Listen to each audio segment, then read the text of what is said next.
హుజూరాబాద్ నియోజకవర్గం ఎమ్మెల్యే కౌశిక్ రెడ్డికి ఊహించని షాక్ తగిలింది. జమ్మిగుంట మున్సిపల్ పరిధిలోని 13 మంది బీఆర్ఎస్ కౌన్సిలర్లు కాంగ్రెస్లో చేరేందుకు గాంధీ భవన్కు వెళ్లారు.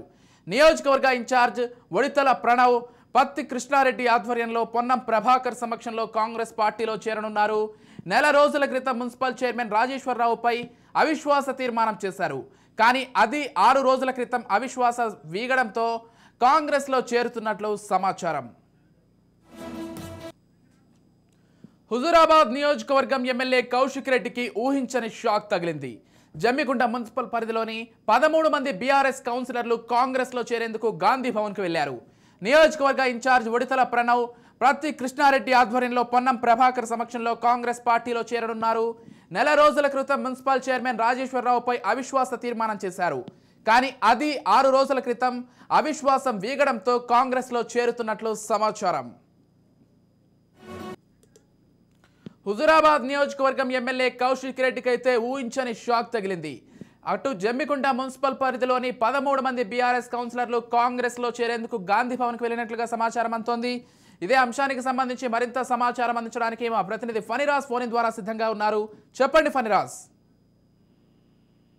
విజయ్, ఎప్పుడైతే అధికార మార్పిడి జరిగిందో కాంగ్రెస్ వైపు అప్పటి నాయకులు అంటే ఎవరైతే గతంలో కాంగ్రెస్ తో పాటు నడిచి తర్వాత బీఆర్ఎస్ అధికారంలోకి వచ్చాక ఎవరైతే వెళ్ళిపోయారో వాళ్ళంతా కూడా తిరిగి కాంగ్రెస్ వైపు చూస్తున్నారు. ముఖ్యంగా ఈ స్థానిక సంస్థలకు చెందినటువంటి అనేక మంది నాయకులు కూడా రానున్నటువంటి ఎన్నికల నేపథ్యంలో కావచ్చు, అలాగే పార్టీ బలహీనపడుతున్నట్టుగా వస్తున్నటువంటి సూచనల నేపథ్యంలో వారు ఇలాంటి నిర్ణయాలు తీసుకుంటున్నారు.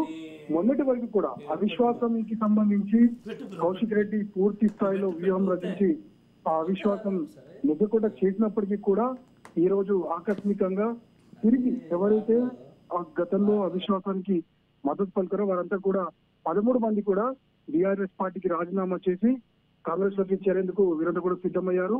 దీనికి సంబంధించి పూర్తి ఏర్పాట్లు కూడా జరిగాయి. వీరంతా మంత్రి పొన్నం ప్రభాకర్ సమక్షంలో చేరుతున్నారు. మనం ఒకసారి మొత్తం జరిగిన పరిణామాలను గమనించినట్లయితే నెల రోజుల క్రితం వీరు మున్సిపల్ చైర్మన్ రాజేశ్వరరావుపై అవిశ్వాసాన్ని దానికి సంబంధించినటువంటి తీర్మానం చేశారు. వీరంతా కూడా ఒకనొక సమయంలో ఓడిపోయే పరిస్థితి, అంటే తనని గదించే పరిస్థితి కూడా క్రియేట్ చేశారు. హైదరాబాద్ కేంద్రంగా రాజకీయాలు నడిపారు. కానీ ఎప్పుడైతే పూర్తి స్థాయిలో కౌశిక్ రెడ్డి తన వ్యూహాన్ని అమలు చేశాడో అది సక్సెస్ కాలేదు.